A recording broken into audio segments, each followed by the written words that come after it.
Everyone's talking about AI these days, right? This season on Compiler, we're diving deep into how AI is reshaping the world we live in. Join us for a new season of Compiler, an original podcast from Red Hat. Subscribe now, wherever you get your podcasts. One of the hardest parts of getting older is feeling like something's off in your body, but not knowing exactly what. It's not just aging, it's often your hormones too. When they fall out of balance, everything feels off. But here's the good news. This doesn't have to be the story of your next chapter. Hormone Harmony by Happy Mammoth is an herbal formula made with science-backed ingredients designed to fine-tune your hormones by balancing estrogen, testosterone, progesterone, and even stress hormones like cortisol. It helps with common issues such as hot flashes, poor sleep, low energy, bloating, and more. With over 40,000 reviews and a bottle sold every 24 seconds, the results speak for themselves. A survey found 86% of women lost weight, 77% saw an improved mood, and 100% felt like themselves again. Start your next chapter feeling balanced and in control. For a limited time, get 15% off your entire first order at happymammoth.com with code NEXTCHAPTER at checkout. Visit happymammoth.com today and get your old self back naturally.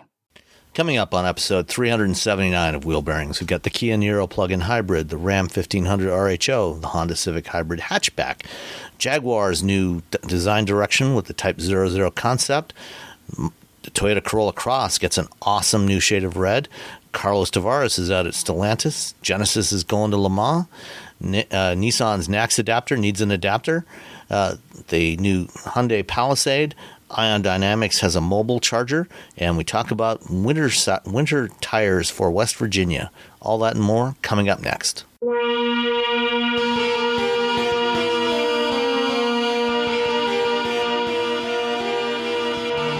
This is episode 379 of Wheel Bearings. I'm Sam McGuall-Salmon from Guidehouse Insights. And I'm Nicole Wakeland from CarBuzz. And I'm Roberto Baldwin from SAE International. Wasn't sure where I worked anymore for like a half second. Like, who am I? Where do I work? What's going on?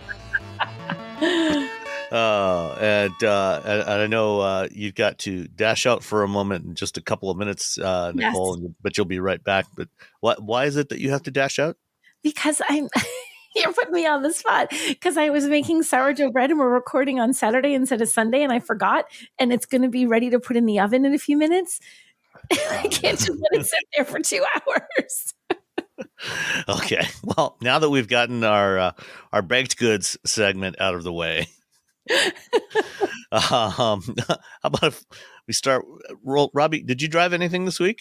I didn't drive anything this week. They were going to bring me a Kicks, and then I was like, wait, hold on. I need all these other cars for World Car of the Year. And I sort of sidelined everyone with my giant list of cars. And so I didn't get the Kicks while they're trying to get me these cars. I was like, after I get those cars, I'll take the Kicks. And I think they were just like, oh, God, this guy again.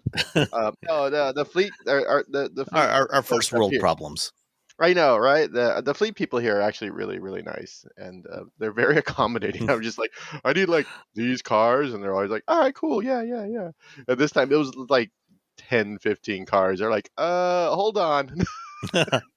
I know it's been the same way for me, trying to get into some of the cars for NACTOY, before we have to do our final round of votes.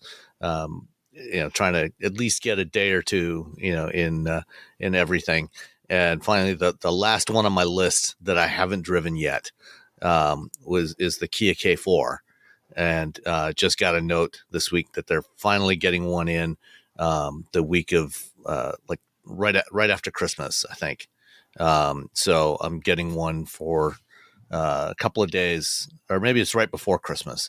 So I'm getting one for a couple of days just in time so that I can have some seat time in it before we have to cast our final ballots for the North American Car, Truck, and Utility of the Year. I'm going to be driving it on Monday. Or are you getting a K4 on Monday? Well, I'm good. They have a launch, a first drive. Oh, okay. So I'll drive it at that. So, and I did drive it. And of course we can't say anything yet, but I drove it for a hot minute at the NACTOY drive in Michigan. So I did drive it, but that was a very brief drive. This will be a more thorough drive because it's a drive program. So, yeah, unfortunately as soon as the NACTOY drive was over, they immediately shipped them off somewhere else. And so they didn't have any they didn't have it sticking around for any length of time for any of us that couldn't make it to the drive. Yeah. I can't say anything about it. I can give opinion. We'll talk about it later soon. All right. Well, Nicole, what have you been driving? I had two entirely couldn't be more different vehicles that I drove this week. Well, they both have four wheels and an engine. I mean, what's and that's about where they align, four wheels and an engine. So the first one that I had as I went on the first drive for the 2025 Ram 1500 RHO, which is their off-road truck. They'll tell you it doesn't really take the place of the TRX, but it kind of does, because the TRX was discontinued and now you have this. But I really don't think it's just take the place. It really is a little bit different. It's not the same truck. Like, you've driven both. I actually like this one better. I feel like this one, the powertrain is a little bit more well-mannered. And I think this one is a little nicer in on-road driving. I know that's not why you buy this truck. You buy this because you want to go screaming through the desert like a banshee. But you're not doing that all the time. At some point, At some point, Van Halen's second choice for Running with the Devil is Screaming Through the Desert. Oh, we'll see. I didn't even know that. Desert. Woo! Sorry. So what you are screaming through the desert in is a 3-point liter, is what I was going to say. 3.0 liter, 3 liter, I guess is what I want here. 3 liter turbocharged 6-cylinder Hurricane high output engine with an 8-speed automatic. It gets 540 horsepower and 521 pound-feet of torque. 4.6 seconds from 0 to 60, 11.7 seconds to hit 100. 13.1 second quarter mile and 105 miles an hour and a top speed of 118. All those numbers mean that it's a performance truck. It's designed to go fast. It's designed to have plenty of power. It feels it. And when you are off-road, we took it out in the desert and opportunity to like really open it up, driving across these like dry lake beds and stuff. It was fantastic. It is just so aggressive. Even when you turn it on, I love a big burly truck that sounds like a big burly truck, just like not like a brum, it's like brum, like your neighbors are waking up when you start this thing, which is kind of brilliant. And it has the list of technical things that it has to make it able to handle off-roading is just very long. They've tuned the suspensions, they've tuned the shocks, there's adaptive performance shocks, they've given it extra ground clearance. It's got 11.8, which is 2 inches more than the rest of the lineup. It's got 35-inch tires. It is an off-road truck. And driving it off-road, it was brilliant. And it was just, we did a couple of different scenarios. We took it on just some high-speed driving. We took it into a bit of sand, like a dune. We also got to take it up this sort of rocky, like loose rock kind of rock crawl situation, in which they made me drive through a thing that was so narrow. I looked at the truck in front of me. I'm like, well, he made it. I guess I can make it. But you ever hold your breath that if your tires... Yep. 1/8 of an inch left or right, you're like, I'm going to take out the entire side of this truck. I didn't. I was like holding my breath. I'm like, come on. Really narrow spot. Did they have somebody spotting for you? No, they did not. It was me spotting for me. I mean, it was a straight line. Like, you had to go straight through it. Still, it's like those sort of rocks that are kind of loose underneath. So if you pop one of those just right, your truck will slide a little bit. It felt like you couldn't have put a piece of paper between the side of the truck and where my, edges of what I had to go through. I'm sure it was more room than that. In my head, that's what it felt like. It was the most stressful part of my whole day. But it was still fun. I had a great time. I mean, you got to like let loose in this thing, which is the kind of thing, like if I want to take this on road and drive it on road, I can do that at home. I can't find rock courses to drive through and deserts to, blast through. You can't do that at home. So it's kind of neat to be able to have the opportunity to do that on a drive program. And I appreciate that was literally the point of this. They didn't even make, like you guys have been on these things sometimes where they make a course and it's a very carefully curated course. You do this, you do that, you hit this jump at X speed, you hit that jump at X speed. And it's very specifically made to show off that truck. They have tailored everything. This wasn't. Like, they picked a route, but they didn't build anything. This is just what the side of the mountain looked like. This is just what the dry lake bed looked like. So an interesting test of sort of what the average person is going to experience. You go out, you don't have everything carefully curated for yourself. You go out, you find a trailer, you drive it. And we did that, which was really neat. I thoroughly enjoyed it. I even got to take it up. So sand dunes always make me a little bit nervous. I always get a little bit nervous because I feel like I don't quite know how to turn to come back down. I'm always afraid I'm going to start the turn to come back down and like, whoops, I'm going to tip over. That's my perpetual fear. I spent some time driving up and down the sand dunes with Nina Barlow, who's this amazing off-roader. She's done the Rebel Rally. She can do that stuff with her eyes closed. And she was like, no, in this truck, Nicole, you're going to be confident. You're going to do it. And I did, which was kind of cool. And I was much more confident than I think I've been in any other vehicle I've tried to do that in. So thoroughly enjoyed driving this. It looks the part of a burly pickup truck. I wouldn't want to have to park it in the parking lot at the local grocery store. But if you're someone who, enjoys going off-road in a truck, if that's a priority, if you're just doing it now and then, this is silly for you to get. If you're someone who truly does this a lot, it's nice enough that you can, comfortable enough that you can drive it on road to work your daily stuff and then take it out there and have an absolute blast on the weekends. And as far as pricing, let me scrolling down here.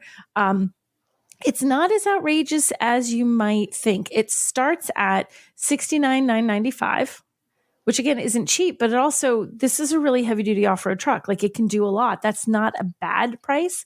They say it works out to $129.60 per horsepower, which is like my favorite metric ever. I'm like, okay.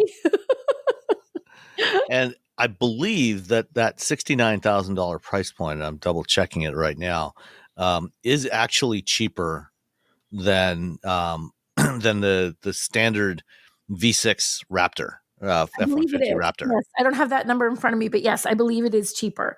And they're different trucks. I mean, I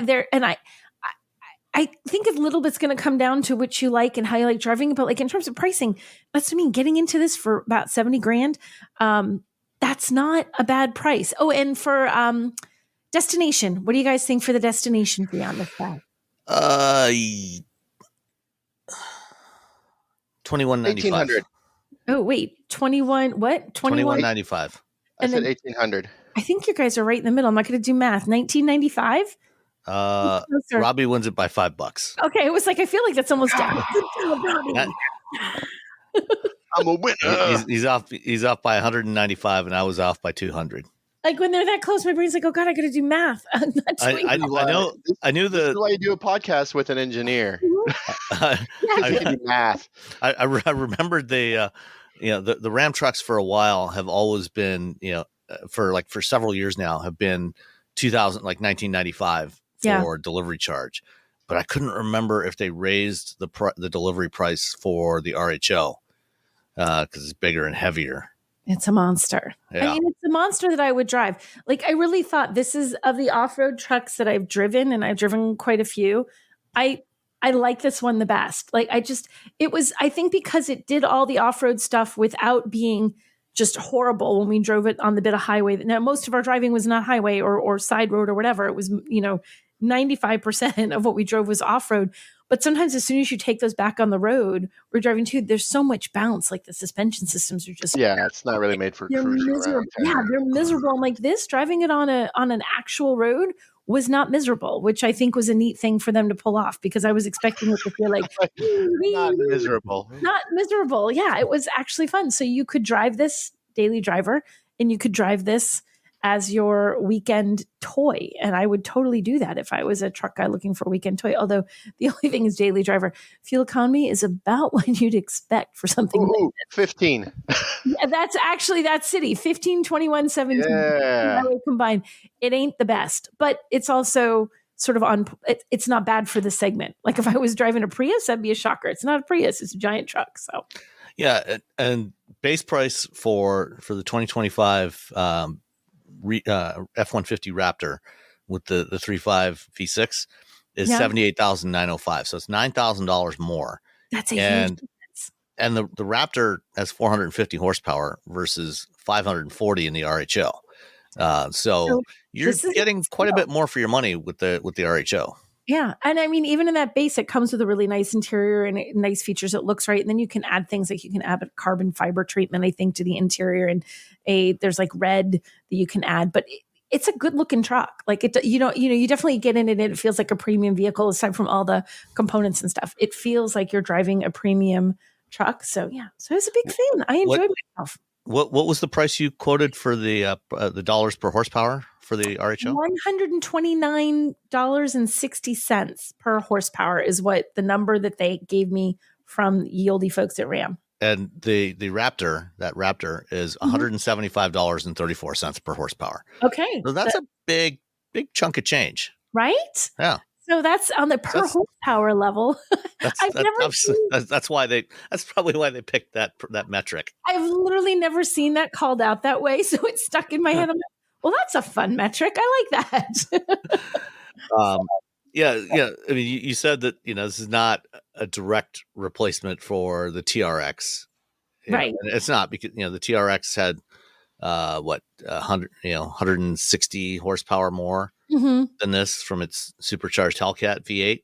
Yeah. But, this thing is not much slower, because it's quite a bit lighter because that Hellcat V8 was heavy. Right. So I think when I'm remembering the last time that I drove the TRX and we got to really open it up and how that accelerated and how that moved, it's not like you get in this, you're like, no, not the same. You think, okay, like they feel right on par. I'm sure, there's differences, but I genuinely like this better. I feel like it's just more well-mannered, off-road or on. Just the acceleration was smooth. It was level. It was well-controlled. I actually liked this powertrain better. And it, most of the 150-pound difference in weight is off the front end of the truck, which, is going to make it feel a lot more nimble. Yep. It's basically, it's the same sheet metal as the TRX, and it's the same suspension setup, same suspension architecture, but they retuned the springs and dampers to account for the weight difference. And that's basically it. Right. And I had someone, I was talking about pros and cons, for it. And someone had said, and this is kind of accurate, pro, it looks a lot like the TRX. Con, it still looks like the TRX. Like it's so similar. If you like the TRX, you're going to like this one, but man, it doesn't look different enough. But I think it looks good. But when we had our phones open and we're looking at a picture side by side. We were sitting at the drive. We're like, wow, there's a lot similar. Like you'd be hard pressed when you take off all the stickers and badging to tell the difference between the two. They're very, very close. Yeah. And 88 inches wide. This is a wide truck. It is wide. I've complained. I would not want to park this at the grocery store. I'm going to be in the farthest spot in the lot. You have to be in the middle of nowhere in the desert to drive it. Pretty much. Like it's built for the thing it's built for. Good job. And I've complained in the past about the width of the Hummer EV. This is 1.5 inches wider than the Hummer EV. Gosh. Yeah, the Hummer is only 86.5 inches. Okay, that's surprising to me because this did not feel. Why did the Hummer feel like I was driving a tank, but this did not? I don't know. I think it probably has to do with the way, because of the way the cabin is set up, the high belt line, the windshield, the vertical windshield right in front of you.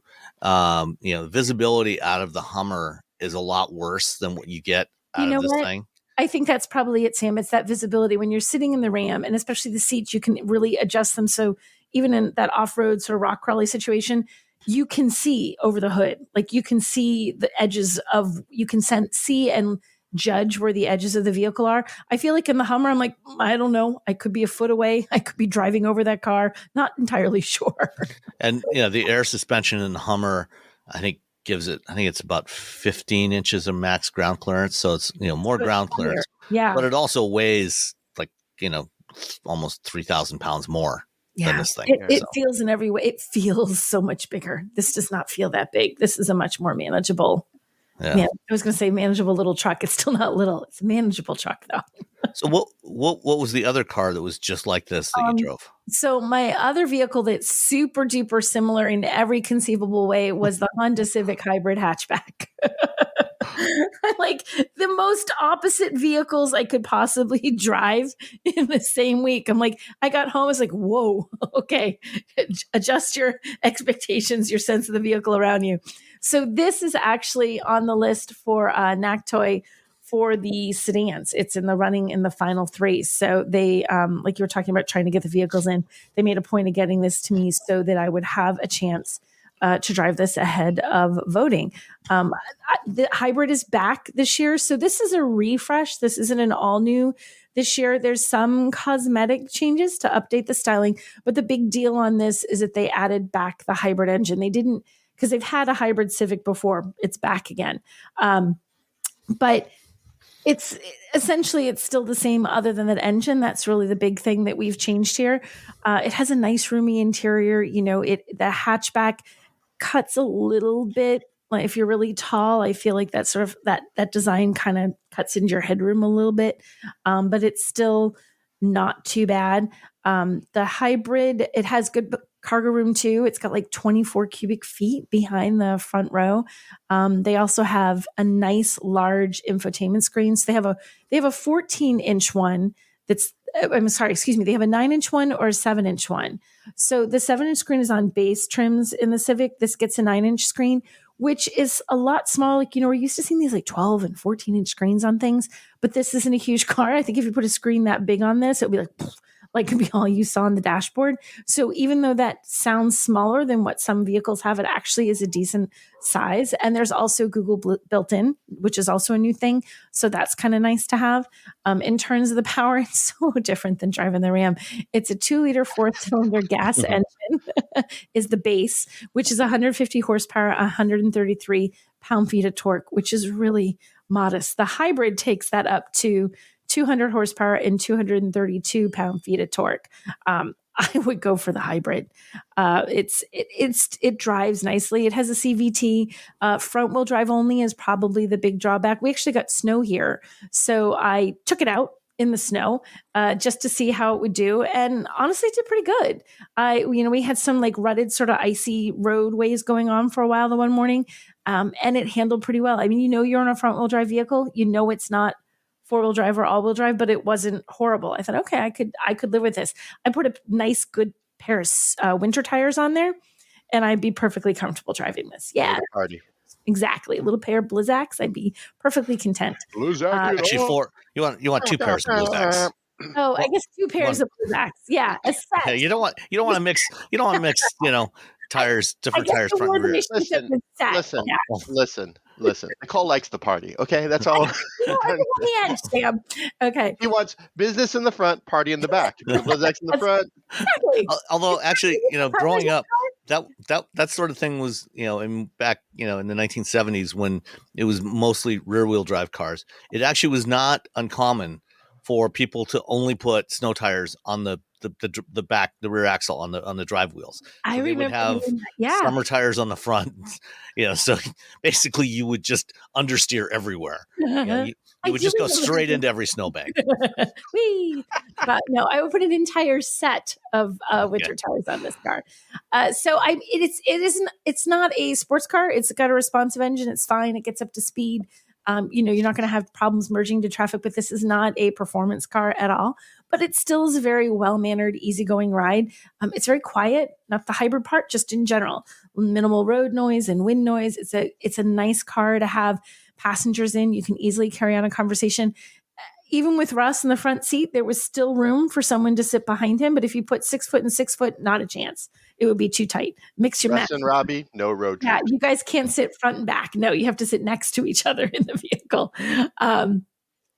So it's, I thought it was a nice car. It was like I said, surprisingly good in the snow, which I thought was kind of nice. I was expecting to slip slide all over the place. And as far as fuel economy, it's good. The hybrid gets 50, 45, 48 city highway combined. That's not bad. That's pretty good.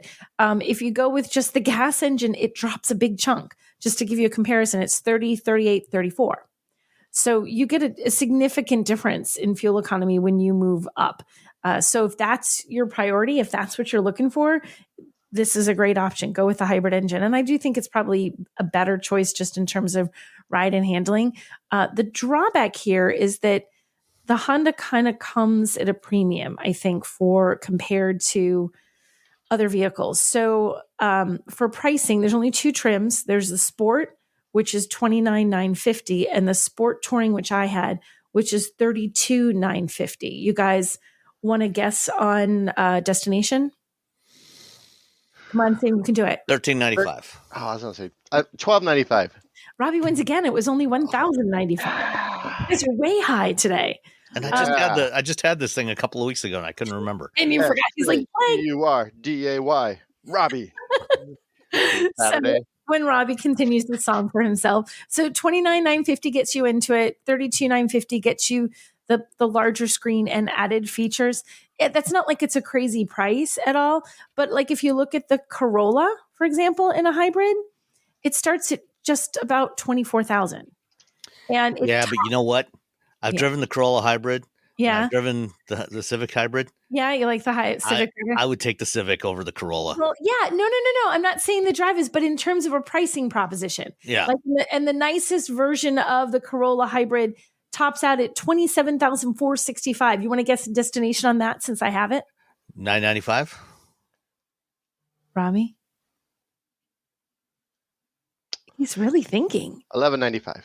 Oh, he gets it again. $11.35. Oh, the dog was excited too. Good job, Bowie. Closest, $11.35. Celebratory barking, Bowie. But the other thing to keep in mind, you can also get the Civic hybrid as a sedan, which is about $1,200 cheaper than the hatchback. It's still more expensive than the Corolla. Well, and the other part of the Corolla too, that top price I gave you, that includes all-wheel drive. So like from a purely pricing standpoint, if you're looking for that affordable, compact vehicle, like that's a hybrid, I love how the Honda drives. I'm a big fan of the Honda, but it's a higher price point overall. I think it's worth it.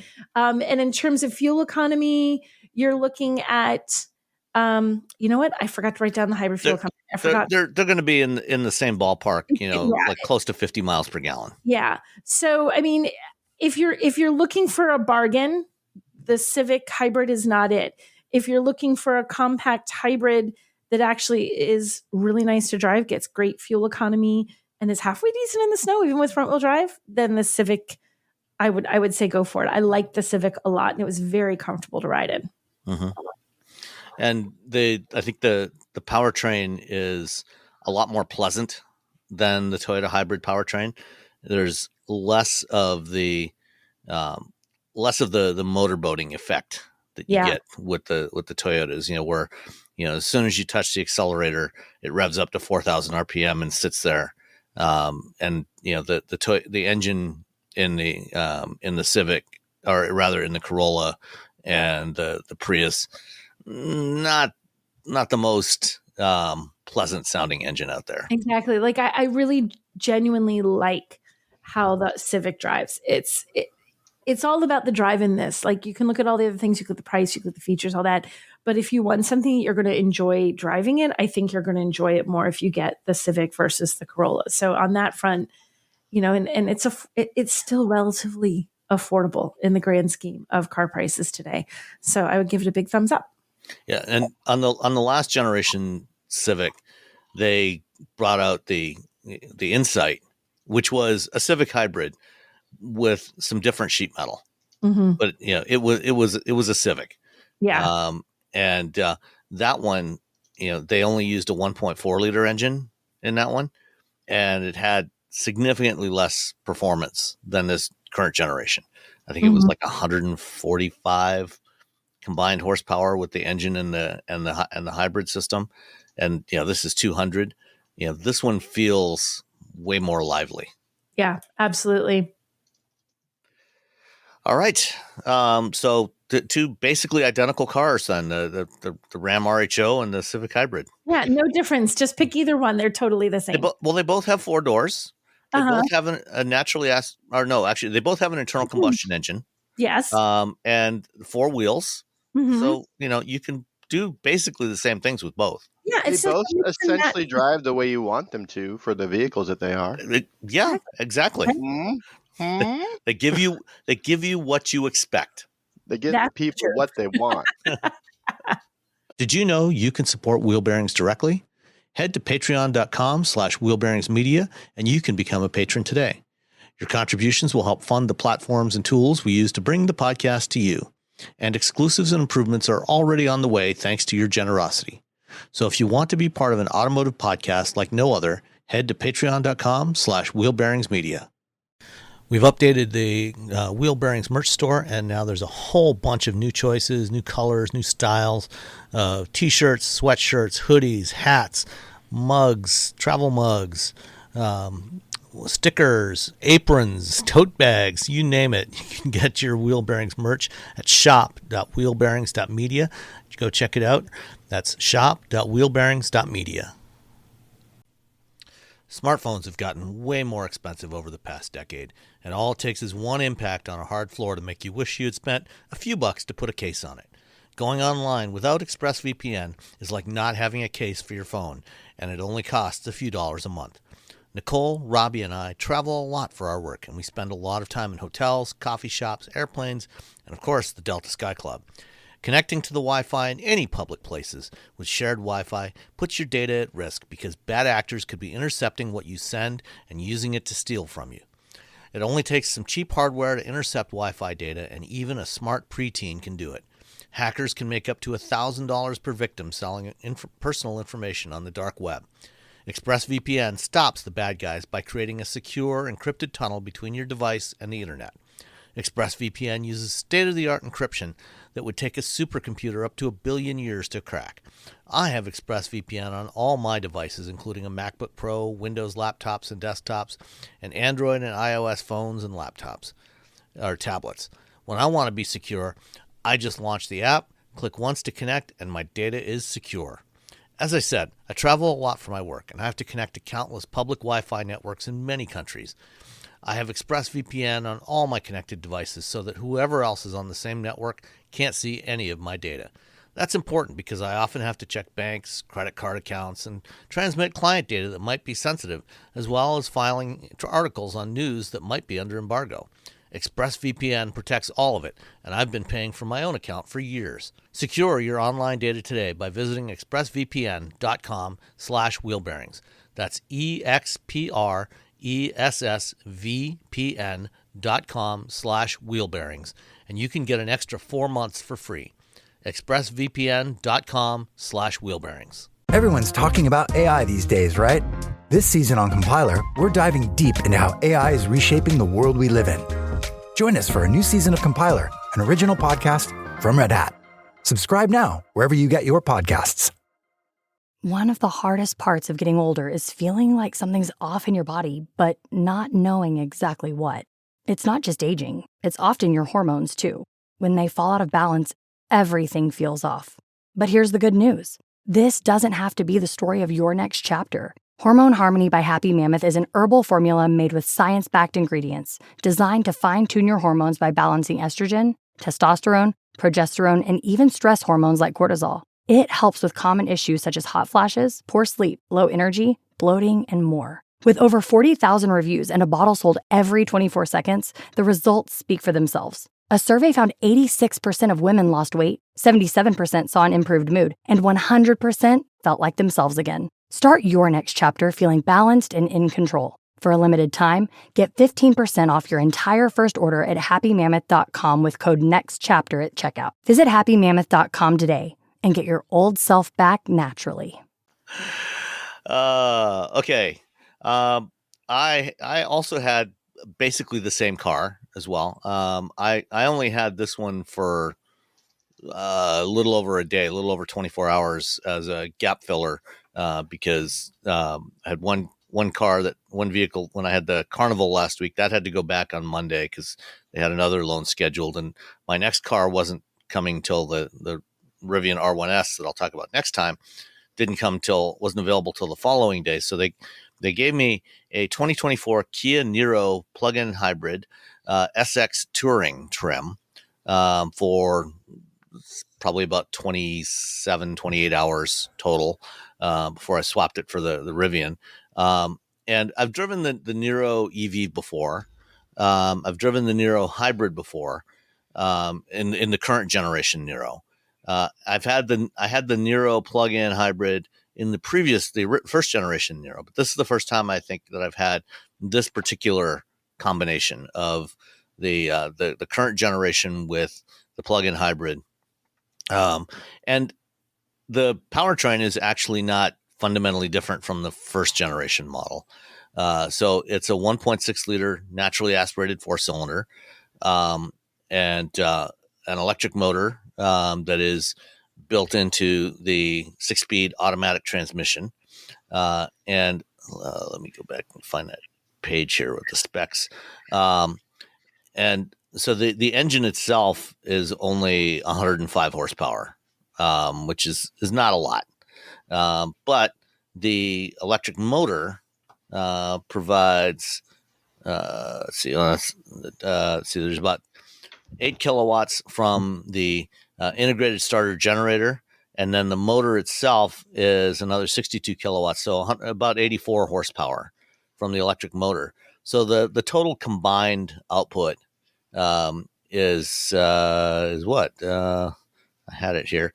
Let's see, 150 Newton meters. 180 no, and right. 195 torque. Yeah, that sounds right.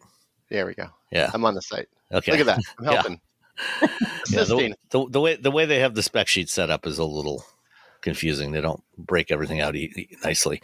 So anyway, the Niro is a compact hatchback. I think it is technically classified as a crossover, but come on, it's a hatchback. it's a compact hatchback. This I mean, any hatchback is by its very nature a utility vehicle, but this is not an SUV. This is no off-roader. This is purely, an on-road vehicle, and I have no complaints about that. It is a very good vehicle. The one that I had was finished in what they call Cityscape Green, which is a sort of darkish green with a charcoal interior. Overall, very, very pleasant vehicle. Nice. It's not, it's not a sports car. It doesn't feel like a sports car. Certainly doesn't feel like a Ram RHO.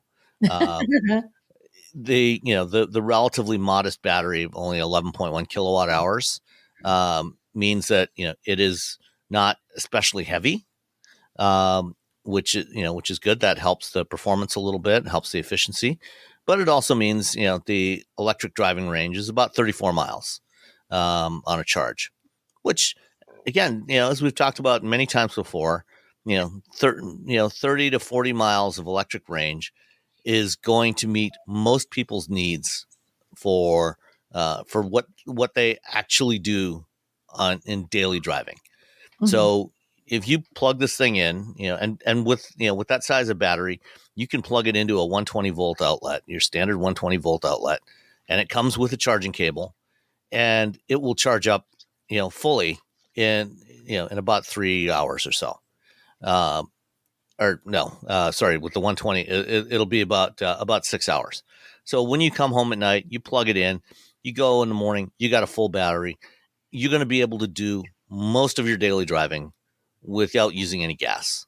At least, most of the time, if it is particularly cold, you will probably find, like it was, this week, when I had it, it was about, I think 20 to 23 degrees in the morning, which is a little on the chilly side. Mm-hmm. So it did fire up the engine at first to get get some heat going, for the heater. But then after a few minutes, the engine shut off and it reverted back to electric drive mode. And, it did for the trip I had to do across town to the GM Tech Center. It went a good chunk of the way on electricity alone. It is a very nice little, compact hatchback that is very efficient. It's surprisingly roomy for its size. This is a smaller car than a Civic. But it's it is still surprisingly roomy, and with the shape of it, it doesn't have the more sloping roofline that you have on the Civic. So the rear seat headroom is a little better than what you find in the Civic hatchback. So it doesn't look as sleek, but again, it's more for utility than for style. The Niro did get a refresh, a mid-cycle refresh last year, I think, with updated front fascia. It does have a little bit of a faux, what looks like a skid plate kind of design at the bottom edge of the, the front fascia. But make no mistake, as I said, this is not an off-road vehicle. Do not go bashing it over rocks, or you will be very unhappy. But other than that, as a basic commuter car, it's really good. Frankly, about the only real complaint I could register against this thing is, as a plug-in hybrid, it's a little pricey. Let's see, I had the SX Touring, which is the loaded model, and let's see, so for the Niro is available as a hybrid, a plug-in hybrid, or a battery electric. The base hybrid model, the EX, starts at $29,790, which is actually pretty good, because you're gonna get close to 50 miles per gallon with that thing. Oh, actually, sorry, there's an LX model which starts at $26,990, so $27,000 is the starting point for the hybrid. For the plug-in hybrid, it's available as an EX or the SX Touring. The SX Touring is $40,790, which is kind of pricey. And the EX plug-in hybrid starts at $34,490, which is a lot more reasonable. The SX does have things like a heads-up display and a whole bunch of features that you can probably get away with. You don't really need all of that stuff. But even in the base model, you get nice big touchscreen, Android Auto, and CarPlay support. It's got all of the safety features. You've got adaptive cruise control, blind spot monitoring. All that stuff is standard equipment. So for $34,490, and as a plug-in hybrid, you are going to save a lot of money on gas. As long as you make sure that you plug it in daily, and use it the way a plug-in hybrid is intended to. If you don't have somewhere to plug it in on a daily basis, don't buy the plug-in hybrid. Just get the hybrid, which, as I said, starts at 27,000. And the nicely equipped EX, is going to be about $30,000. But if you have some place to plug it in on a daily basis, then consider the plug-in, because even compared to the hybrid, you will save money on fuel, and on electricity is certainly a lot cheaper, and you'll be able to do most of your driving completely emissions free. It's it drives really well. The ride quality is good. It's surprisingly roomy for its size. So it's worth a look as an option. And you'll probably have an easier time finding one than you will a Toyota RAV4 Prime. Yeah. And it's a lot cheaper than the RAV4. One of the drummers in one of my bands has a Niro, and he transports drums in it to shows. So calls it the big vehicle. So yeah. What's so, yeah, so if you're a drummer, as his regular vehicle. I can't remember what his other vehicle is, but if you're a drummer, unless you're like you have this gigantic, insane drum set, which you have a Neil Peart drum kit. Yeah, which most drummers like, especially like don't really. Everyone starts off wanting a lot of stuff, and then as they play shows, they're like, "Yeah, I don't need all these toms or all these cymbals or these 15, two kick drums, two, yeah." You watch drummers like really quickly, just sort of pare down what they're bringing to shows. So, yeah. You want to take a guess and go for a clean sweep of the destination charges, Robbie? $11.95. I'll go $10.95. Oh, Robbie gets the clean sweep. Is $1,375. I'm living the dream over here. Oh, Robbie. Yeah. You need to go buy a lottery ticket today or something. You're on a roll. That's what I'm going to do. Yeah, just looking at the Monroney, the SX Touring, the EX has 16-inch alloy wheels, which are plenty big enough for a car like this. You get 18s on the SX. You get a power sunroof, which you don't really need. LED projector headlights, power folding outside mirrors. The car's not that big. You don't need to fold the mirrors, unless you're parking it in an alley somewhere. You get a Harman Kardon audio system, which is fine. The Syntex leather seating material instead of the fabric. Okay, that's fine. And you get ventilated seats in addition to the heated seats, which are standard. And that's mostly it. All the really good stuff comes on the EX anyway. So, 10 and a quarter inch touchscreen with Navi, Android Auto and CarPlay. You get a 3-month subscription to Sirius XM, and then a perpetual pestering from Sirius XM to, why didn't you sign up to continue paying us $13 a month? So many letters from Siri, from them with where we get the car. Yeah, it's annoying. So yeah, it's definitely worth a look. Especially if you live or work in a city where parking an RHO would be problematic, this is going to be a lot easier to live with. Yeah. All right, let's get into some of what happened this week. So Miami Art Basel was this past week, and Jaguar was there to give the world a first official look at its new design direction with the Type 00 concept. So earlier this year, when I went to the Formula E race in Portland, I had a chance to talk with Rod and Glover and Joe Eberhardt. Rod and Glover is the managing director of Jaguar. Joe Eberhardt is in charge of Jaguar North America. And they talked about Jaguar's strategy going forward. They're shifting to all electric. They've basically discontinued everything that they have been building for the last several years, and they're going to have 3 models, starting with the first one coming out late next year, about a year from now, which is going to be a big luxury GT car. So they're going up market, and the design direction is what we see from this concept, the Type 00 concept. What do you think?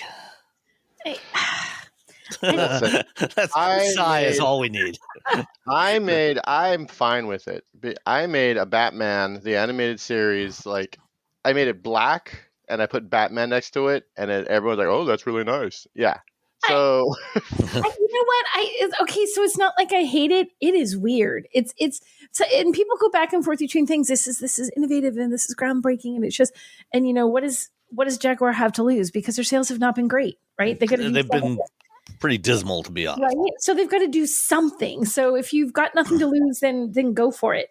I don't hate it, but it is definitely, there are elements of it that I truly don't get. Like at some points it was really pretty. The one part that really strikes me as off, when you look at it directly from the back, that horizontal. Yeah, those grid kind of grid.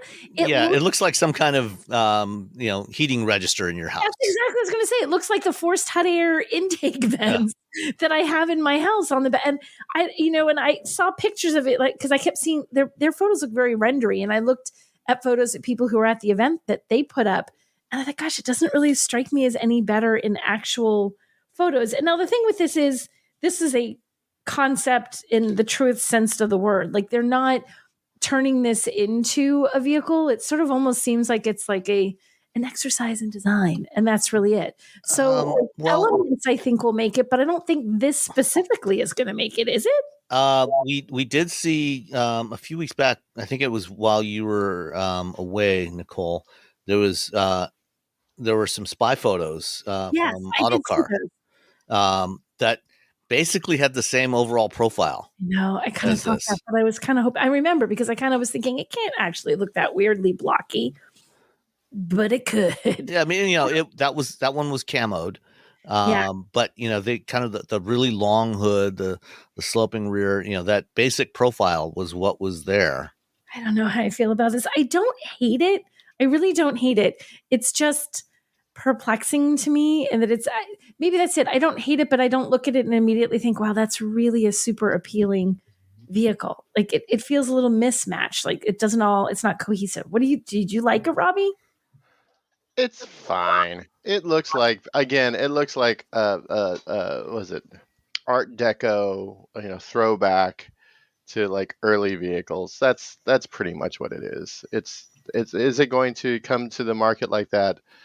Maybe. Is it going to be the new PT Cruiser? Who knows? Well, like what Sam said is like Jaguar needs something. Yeah. That's when it comes down to it. The company needs something. They have because to do right something. now they got nothing, and nothing is not good.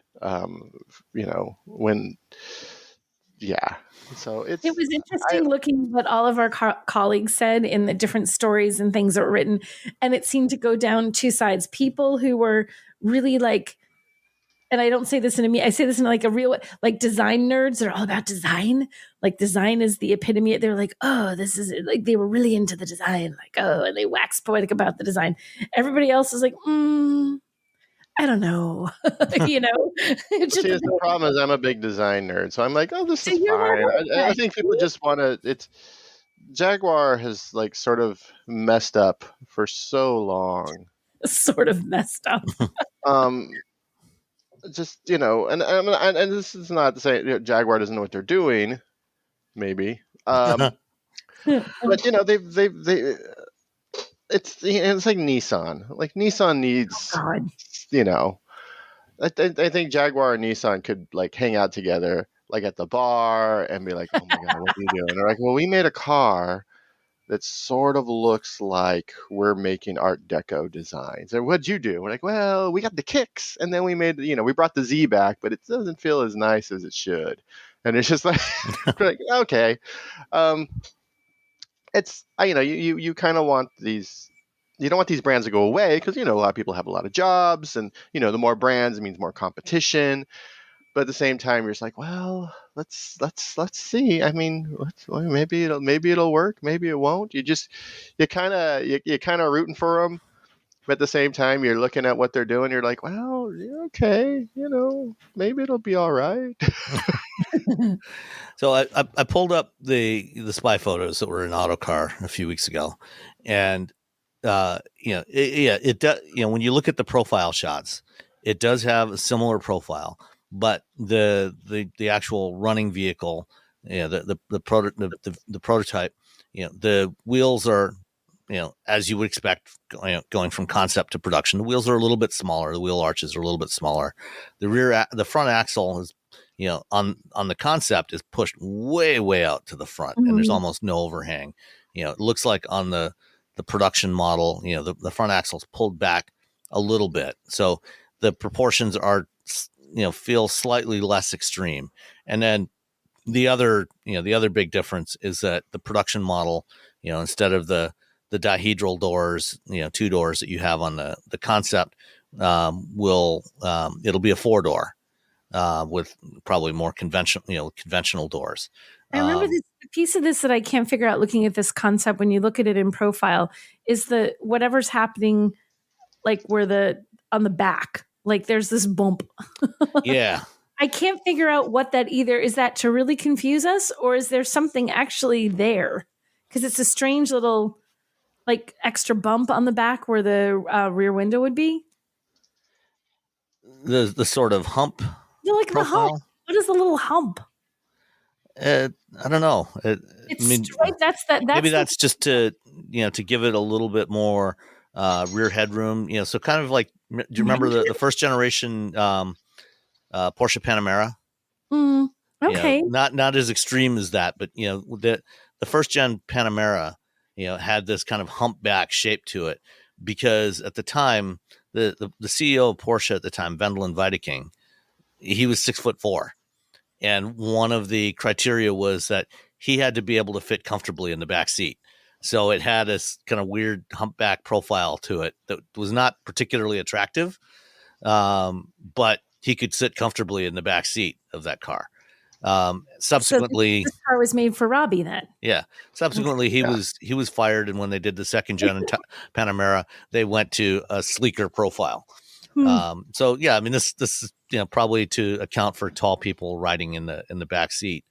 But again, we'll see how this translates to the production model. Hopefully, they won't have that giant grill on the back. That's kind of the one thing, and maybe a rear window would be nice. I know that. See, it's the back. It's all on the front. I'm okay with. It's just when you get to the back, either of the spy shots or the, what are they calling it? Type 00. Both of those. I'm like, what happened here? Like, wait, were you designing front to back? You're like, bah, this is good enough. Like, I can't figure out what happened when they got to the back of the vehicle. Yeah, in the spy shots, it looks like a little bit, maybe a slightly cleaner, a little bit less of that hump roof profile. Maybe they've shifted the whole cabin forward slightly. And we can't see the back at all. So, there's no actual full on back view. It's like a front quarter and like profile views is really what we get. So we're kind of missing that crucial back. And we can't tell if it has a rear window or not. So nope, you can't tell in these images. So Jaguar's doing something. I'm interested to see. There you go. Jaguar's doing something. Jaguar's doing a thing. Let's see what this camouflage thing looks like, and then we'll come back and judge again. Yeah. All you homeowners have unique needs. Some feel the need to leave up holiday decorations year-round. Others have the need to use their garage as practice space for their new metal band. And because each homeowner has unique needs, Geico helps you get the right coverage for your home and what's in it. That way, you get exactly what's right for you, even if your needs are unique. Get more with Geico. Okay. Let's get back to the right tab here. So I think we're all largely in agreement on what the best color in the auto industry is right now, right? Yes. Mazda. Yeah. Mazda. Well, fortunately for Toyota, they build the Corolla Cross in a joint venture factory in Alabama, where Mazda also builds the CX-50. And that means that there is already a ready supply of Sol Crystal red metallic paint in that factory. And I actually, when this press release came out, I sent a note to Toyota and asked, so is this in fact the same paint that Mazda uses? And if so, is it because the Corolla Cross is built in the same factory with the CX-50? And he confirmed that yes, indeed, both questions. The answer is yes, it is true. Oh, you know what? You still got to drive a Corolla Cross, which is like whatever. Yeah, but if it's in that color, it's so much better. That's true. It is a better car.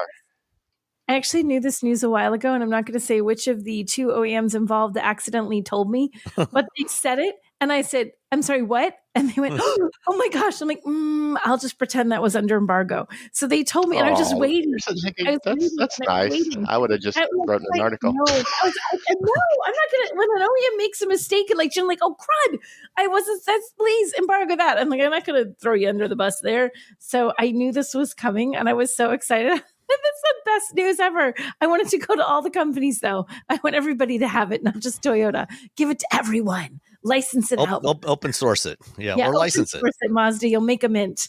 Yeah. So now you can get the Corolla Cross for 2025 in a really awesome color.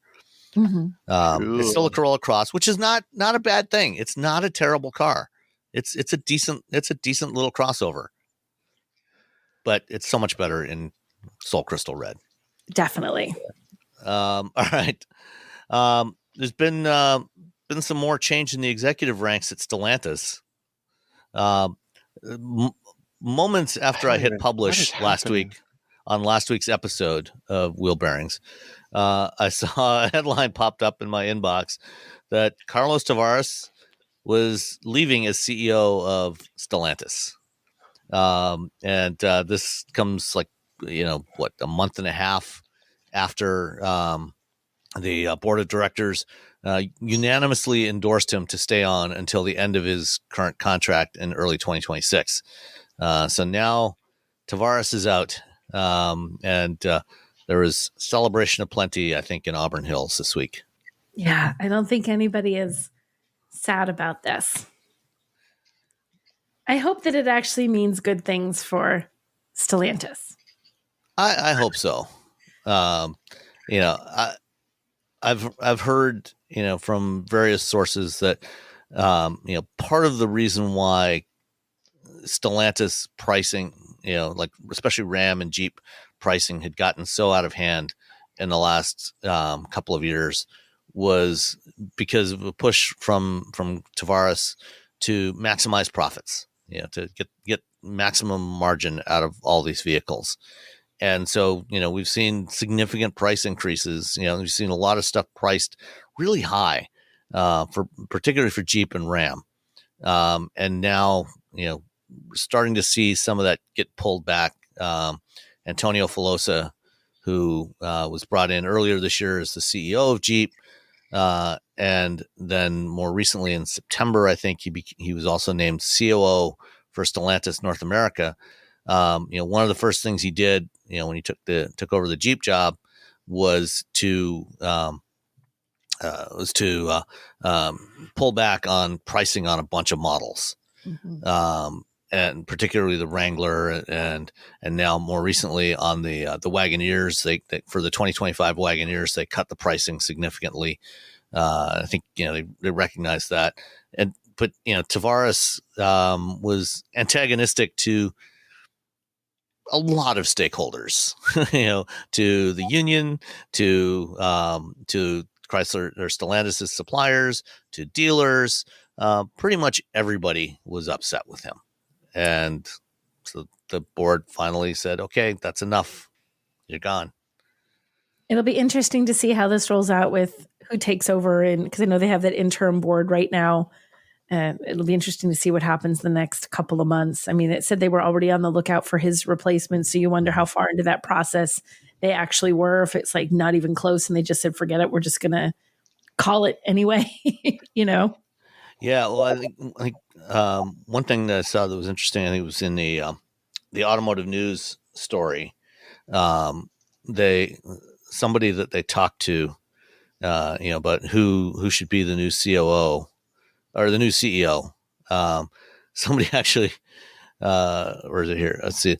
The hope is that the next CEO has sufficient knowledge of the North American retail landscape. Some would like to see retired Dodge and Ram CEO Tim Kuniskis take the reins. Who is some? Someone who, at this point, prefers to remain anonymous. I would expect, because what? No, I'm sorry. No. You don't want Tim as the new CEO? No. There's a time and a place for people in the world. Like bands find, there's a zeitgeist that people like. Bands, like most bands, when big bands, they get big because they're at the perfect place at the perfect time, and then unless they adapt or whatever, or they sort of time progresses, and then new bands come along, and new bands and new bands and new bands and so on and so forth, and new artists. Tim's time is not now. Like I don't know. I think, yeah. I mean, Dodge sold a lot of Chargers, but I don't know. My issue, like, so when they had the event, I've never seen people so angry introducing a new EV, and I'm just like, what is going on? Why are we so angry about this? We're gonna save America from boring EVs. It's like Batman. It's like if Batman, like on his worst day, was like, I'm gonna make an EV and we're gonna give it to America because we have to help America. I'm like, settle down, man. Settle down, Francis. That's for everyone who watched the movie Stripes. Yeah, I think Tim's good. Tim was the right person at the right time for a while, And now he was. I think he was for the Dodge brand. Yeah, he was the right person for the right time. Yeah, for that time, and Dodge is still around. Yeah, but it's it's same thing with whenever the thing with Disney where you have I forget his name, Michael Eisner. He came in, he saved Disney, and then he wasn't saving Disney, and then he was doing. Yeah, you're like, oh, this person should leave now, and I think, yeah. There's a time and a place for everyone, and I think Tim has had his time and kept that brand alive and sold a lot of cars for the company. But I think now it's time to just be enjoy. You have money, spend time with your family or buy a family. I don't know, whatever rich people do when they have free time, like buy a boat or a yacht or. Open up a animal sanctuary. Everything I would do seems like all the things that rich people don't do. I'm like, we'd have an animal sanctuary, and then we'd have like a school for kids to learn how to do music because there's no art and education in school. And I'm like, oh, this is why I wouldn't be rich, because as soon as I had a little bit of money, I just blow it on other people and then on puppies. So, Nicole, what do you think about the idea of Tim Kuniskis as Stellantis CEO? I don't think that's going to happen. I mean, it could happen, but no, I don't think so. It could technically. I don't know. I don't think. I mean, I could be the next Stellantis CEO, right? So could I? You don't know. Maybe that's the conversation. Maybe that's why I was driving the Ram this week. It was really a conversation about being their next CEO. No, I don't think. Like you guys were saying, I think that he was a Dodge guy, and it worked for Dodge, and it worked for the brand, and it worked for the time. But I wouldn't necessarily see him shepherding the entire company, especially since he's out, but yeah, I mean, it could happen. Is that really a rumor that's really circulating? Well, this was in the automotive news story. Unnamed people said some would like to see retired Dodge and Ram CEO Tim Kuniskis take the reins. Well, they might like to see it. There's a lot of things we'd like to see.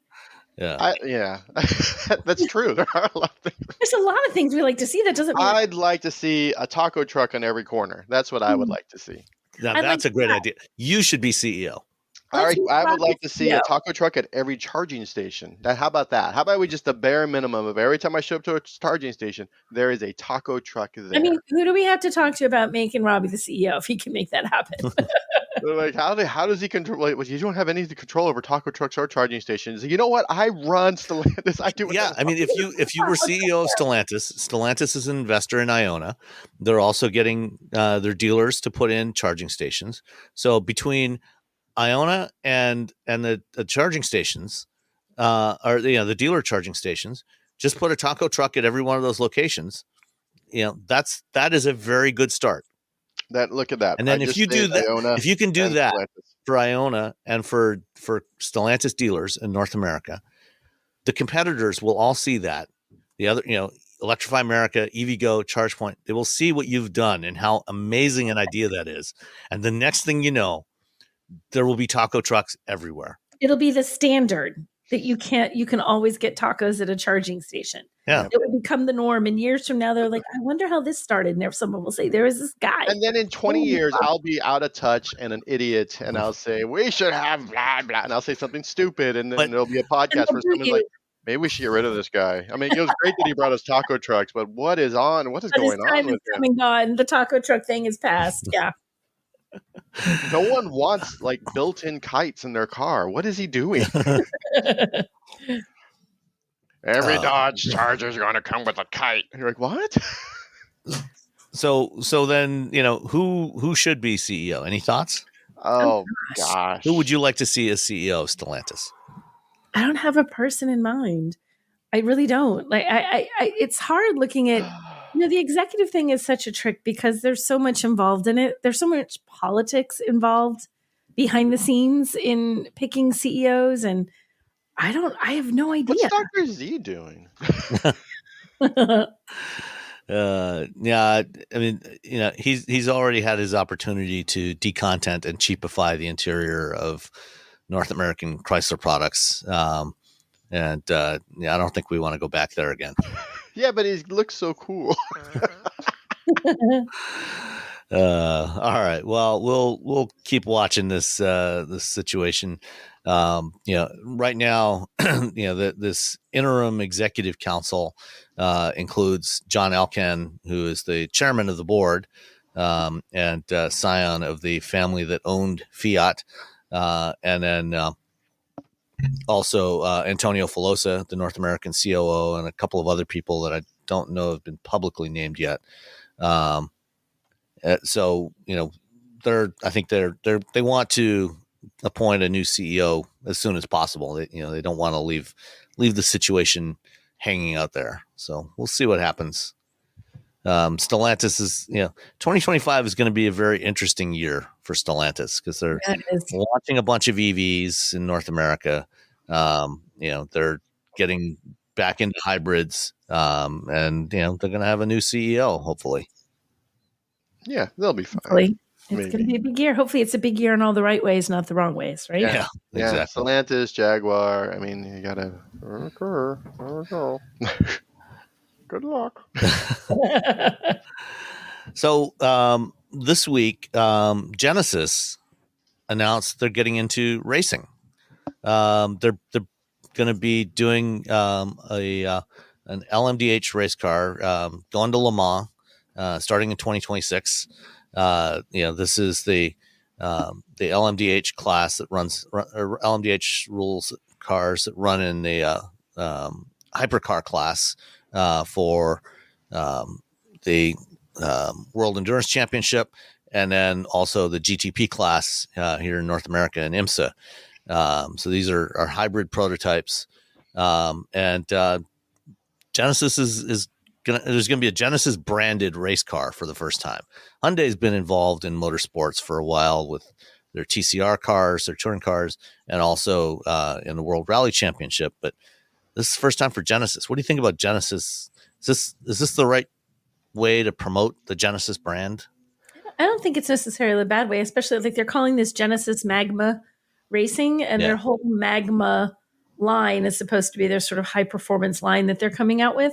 So it sort of dovetails with that. I don't think it's a bad thing for a luxury brand to have sort of a high performance angle. Yeah, rich people like this racing. Exactly. And rich, like the thing is, like a lot of people are like they still think Hyundai Genesis, that one like model. Mm-hmm. A lot of people don't know Genesis exists. That's where it comes down to. And anything you can do that gets your car in front of thousands and millions of people or whatever is good. And United States isn't really a motorsport outside of NASCAR. F1 is, because of the Netflix show, we're all super excited about that. But everywhere else in the world, people love motorsports. So if you can get your name out there in a way that shows, your car racing, that's, every little bit helps, I think, for them. I think it'll be good because they do need more brand awareness, and people will see this and realize that Genesis and Hyundai are not the same brand, hopefully. And I think that's a good thing for Genesis because they still have to find a way to get people to know that they're not the same company. So many people don't know they exist. You say Genesis and they think of the car, the one car, the Hyundai Genesis, not the brand name anymore. And it's been, how many years has it been now? It's been a while. Almost 10 years. Yeah. So 10 years, and they still have a real issue with brand. Just sort of breaking through. Yeah. I mean, the products are great. When people drive them, they love them, but it's just getting people to know that they exist. That's a challenge for them. Yeah. Plus magma. I mean, who doesn't love the term magma? Liquid magma. Liquid hot magma. Hot magma. All right. Well, staying with Hyundai, we just saw the new Ioniq 9 at the LA Auto Show a couple weeks ago. And now first images have been revealed of the next generation Hyundai Palisade, the other 3-row SUV from Hyundai. And the current gen Palisade has done really well for Hyundai. What do you think of the design of this new one? It's a lot of lines. It's a lot of lines. It reminds me of the back of the Jaguar. All these lines. Except here, at least it's on the front, where the grill, where you actually need airflow.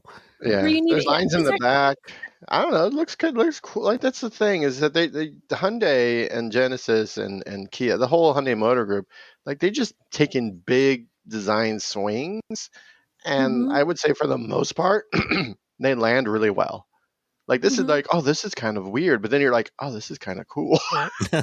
It goes from weird to cool really quickly with a lot of their vehicles. I do like how this looks, especially when you like the front. It just reminds me of that, but I think the front looks good. But in profile, it looks freaking fantastic. Like if you look at the profile shots they have of this, it looks really, really good. And the interior, that seems kind of nifty. I like how they've embedded that big screen back into the dashboard, so it's not standing up on top of the dashboard. It's they're all doing that now. It's like it's on top. There's the top edge of the screen is sort of like above the dashboard. It's all there, but it's below. You have the dashboard that runs in a nice line above the screen. It looks good. I think this could be really good. And one interesting detail I saw is that for the Korean market, they will offer it with a front bench seat, which makes it a 9-seater. And that, because it's got that bench seat in the front, that will allow it to be driven in bus lanes in Korea. Oh, and you can put your arm around your boo while you're driving, which was like great when you had my girlfriend in high school had a Mazda B2500, just a little white truck, and it had a bench seat so we could drive around with. I could put my arm around her.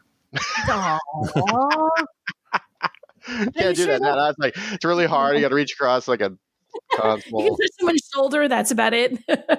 Yeah. No, I think it looks good. I'm anxious to see it in person.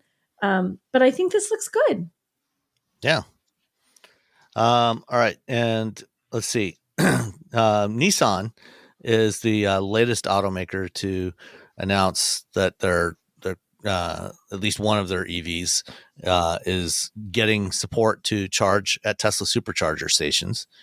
And there's an adapter available to allow NACS connectors, NACS charging cables to be plugged into the Ariya, because the Ariya has a CCS connector.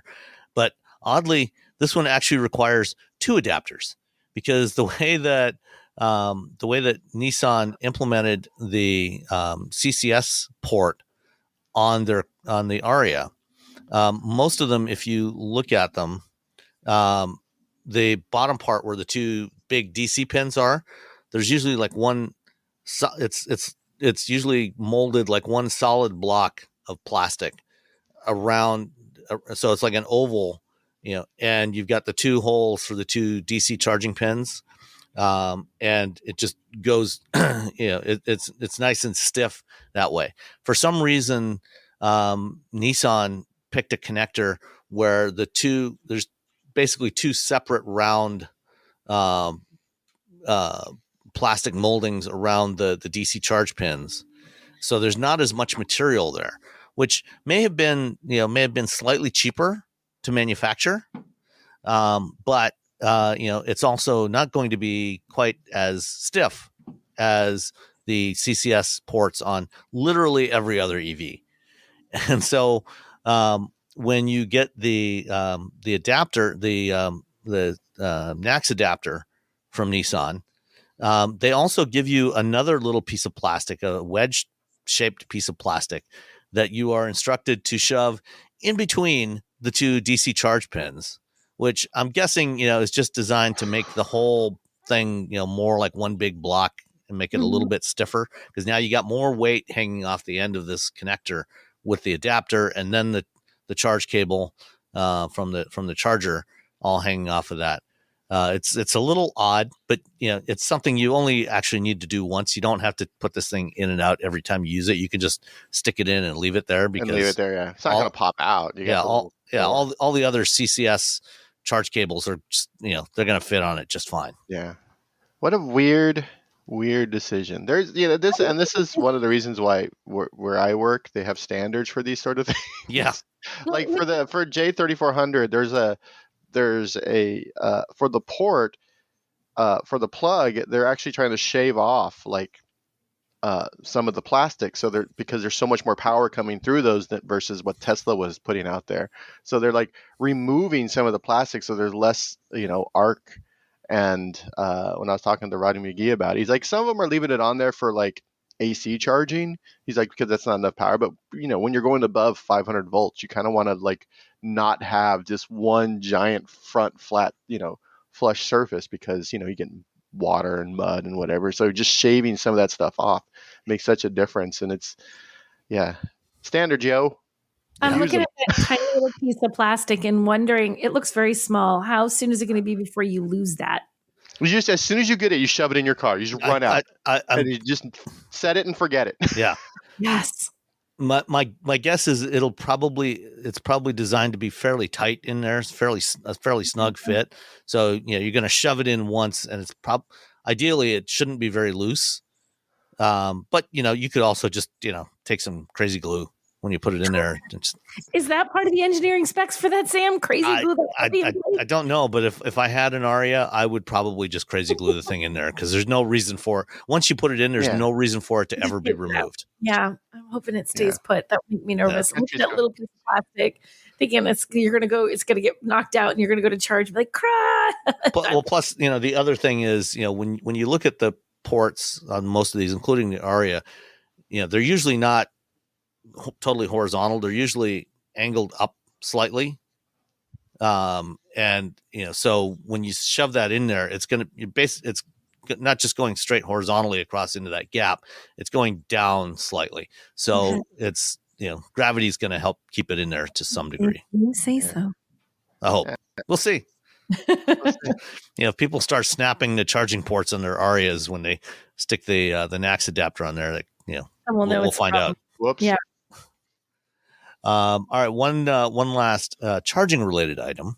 I was in Arizona the other day to drive a car that can't really talk about. I can't talk about the driving experience yet. That's the Dodge Charger Daytona. We'll talk about that next week. But the event, the drive program was based out of the Radford Racing School, which is in Chandler. And this is the school that was formerly known as the Bob Bondurant Driving School, 56 years old. In 2019, the Bondurant School was having financial difficulties, went bankrupt. It was sold. And a couple years later, the new owners renamed it to the Radford Racing School. Currently, the Radford Racing School does not yet have any DC chargers on there. The school has been using Dodge products as part of as their fleet for their driving curriculum for the last decade, and they have a fleet of Chargers and Challengers, and they previously had some Vipers there, and they haven't yet installed any fast chargers, but they are planning on adding Charger Daytonas into their fleet. They already have some there. And so for the drive program, since, we had a whole bunch of electric Chargers, or electric Dodge Chargers, that is, they needed a solution for charging these vehicles in between drive loops and, running on the track and doing drifting and assorted other stuff. So Stellantis partnered with a company based here in Novi, Michigan, called Ion Dynamics, that has developed a really interesting mobile charging unit. So this is basically a cart with a 104 kilowatt hour battery pack in it, and a DC charging system on it, with a CCS connector. They will soon have new versions that have NACS connectors as well. And this thing can be driven around, remotely operated with a controller, or it's also designed to be able to drive around autonomously. They've actually been testing these here in Detroit, in the Detroit Smart Parking Lab. So they're trying out a whole bunch of different things in this parking garage in Detroit, including various means of charging EVs that are parked there. And so, one of the things they're developing is the ability for this charging cart to autonomously go from its base to an EV that needs charging, and then somebody can just plug it in, and then when it's done charging and plug it, and it goes and moves to another EV or moves back to its base to be recharged. They're using it at the school. They had several of these there that they are just plugging into 220 volt wall outlets in the garage, and then they go out and they drive them out to where the Dodge Chargers are and plug them in and top them off. It can provide 60 kilowatt power on DC right now for the current version. The next generation version is going to have a bigger battery. It's going to go up to 140 kilowatt hours and 100 kilowatt charging capability. I was talking to their head of business development. He was there. Pretty cool. That's kind of a neat idea. I like this. Good solution. Someone sent me a video of it rolling around. I'm like, you should just do an article about that. Forget the charger. Well, a charger and a charger, Yeah, just. I'm like, the hardest thing for you to say, Sam, the charger, the Dodge Charger, and the trying to distinguish which. Were we talking about a charger or a charger? Well, technically, it's a charging station. The charger is actually the part inside the car. You see that? You get to be that guy. Charging station to charge the charger in the charger? Not if you're doing DC charging, because with DC, there is no you're not using any charger in the charger. See, there you go. This is why we have this podcast, so we can be jerks to each other about stupid things. For AC charging, there's an onboard charger in the charger. There's a charger in the charger. Yeah, that takes the AC that's coming in through the cord and converts that to DC for the battery. Okay. So you got chargers on chargers on chargers. Chargers on chargers on chargers. So right now, they're leasing. Ion Dynamics is leasing these mobile chargers, they're leasing them for $2,500 a month, or for events like this, I think they're charging like something like $1,500 a month, or it's like $750 a day. If you need them just for a day, they'll bring them out to you, and it's a pretty cool setup.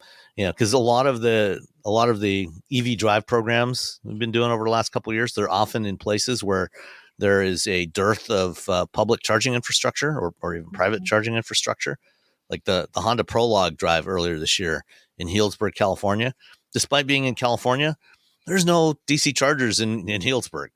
You got to go like half an hour south to Santa Rosa to find DC chargers. So they had a big old trailer with diesel generator in there charging all the cars behind the hotel. And so, a solution like this that is just transferring the electricity from the grid to where the cars are, I think is a better solution. Yeah, that's a good idea. Rolling around in my little charging machine. All right. We have one question today from John in West Virginia. And John says, after listening to your podcast for a couple of years now, I'm proud to say I became a Patreon member today. Thank you so much, John. We appreciate you, along with all of our other patrons. Buy tacos. Thanks for all your excellent content.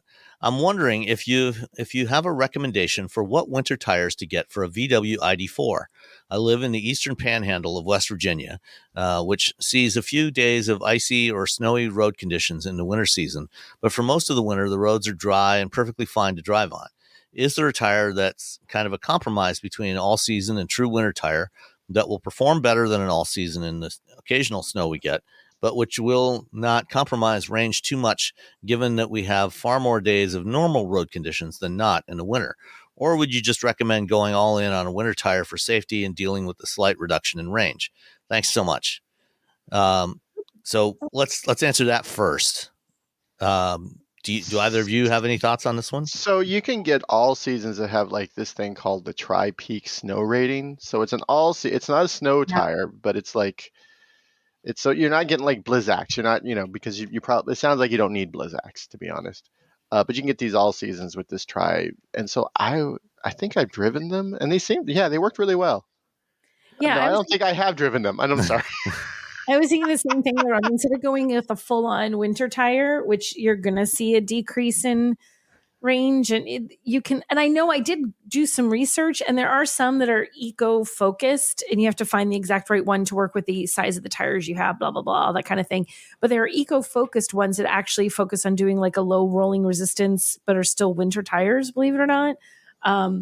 But I think if you went with an all season that had that what do they call it? 3-peak mountain snowflake. Is that the official name of that little thing? Yeah. That's what they call it. Because there are some all season tires that have that rating. And that might be a better call for you since you really aren't technically in winter weather. I think, for a more specific recommendation, I would probably take a look at the Michelin Cross Climate 2, which is kind of a new class of all-season tire. They call it an all-weather tire, which is designed to give, I think it's 3-peak snow rated, but it's designed to give better snow performance than traditional all-season tires. Yeah, but not necessarily, because one of the things with true winter tires, is they do use a softer rubber compound that when the temperatures are above 40 degrees Fahrenheit, they wear out a lot faster. And so that's one of the challenges, when you're in this sort of intermediate conditions. So I think, the Michelin, something like the Michelin Cross Climate 2, is probably a better choice, than most other all season tires. Let's see. I was to your point, I was looking at Tire Rack because I love Tire Rack. I think they're great for giving you information about tires and helping you find the right ones to fit your vehicle. And they're calling it all-weather tires. They also say there's sometimes premium traction, and they are actually not winter tires, but tires with that 3-peak mountain snowflake. And that's exactly what they're supposed to do. Give you a little bit of the benefit of being able to do cold weather stuff, but not quite so hardcore as going with an actual winter tire. Yeah, and you get the Michelin. They have there's a whole study and stuff I wrote a thing about, but their tires tend to last longer without more compound on the tire. So especially when you have an EV, so that means you have extra weight. That means you have more extra torque. So the Michelins will probably last you a bit longer. Their life on your vehicle is typically longer than that of other tire makers. So you're getting that as well. So yeah, and when I had the Mach-E Rally earlier this year, Ford equips the Mach-E Rally with the Michelin Cross Climate 2s from the factory. So that's a version of the Mach-E that's designed to operate in wider variety of conditions, to do some light off-roading, but also, to be used in all weather conditions. And that's the tire that Ford selected for that vehicle. So I think, it's probably going to have better wear characteristics than a lot of certainly a lot of traditional winter tires. So that's something like that. There's also the Bridgestone Weather Peak is also one of these all weather tires as opposed to just an all season tire. So that's another one to consider. But the Michelin Cross Climates or the Bridgestone Weather Peaks are probably your best options. And then John also had a PS. It says, probably too much to read on the podcast. I'm going to read it anyway. But just in case you're curious, I wrote to you all in April 2023 when my partner had just purchased the ID4. I was jealous and considered getting a Mach-E, but my commute to work is 200 miles round trip. So I was nervous about range. My gosh. That's a long commute. Have you You're the edge case. So the people are like, what if I have to drive for 200 miles? Turns out it's John. Anyway, I'm happy to say that I purchased an extended range all-wheel drive one last spring, referring to the Mach-E, and have been loving it ever since. I can't usually get to work and back on a single charge because about 185 miles of the trip is at highway speed, and that eats my range. But I can level 2 charge at work up to 4 hours before they ticket me, so it's not a big deal. I'm just now experiencing cold weather, though, and I'm finding I can barely make it down and back, even with the 4 hours of charging. So I have to start fast charging on the way home. In any case, I'm really happy with the car.